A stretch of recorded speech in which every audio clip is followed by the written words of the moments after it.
Perkembangan banjir di 3 negeri. Kira-kira 2,500 penduduk terjejas banjir di Perak, Kedah dan Pulau Pinang.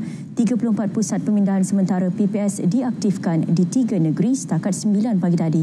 Perak merekodkan jumlah penduduk terjejas tertinggi seramai 2,293 orang di 2 daerah. Di Kedah, jumlah penduduk terjejas meningkat kepada 258 orang di daerah Kulim dan Kuala Muda.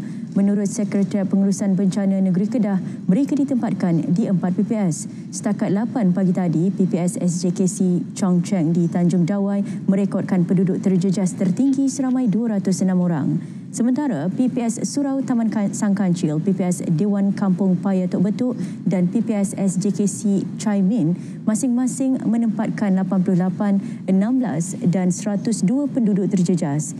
Laman web info Public Banjir GPS pula memaklumkan aras air di 2 sungai di Kedah melepasi tahap bahaya iaitu di daerah Baling dan Pendang.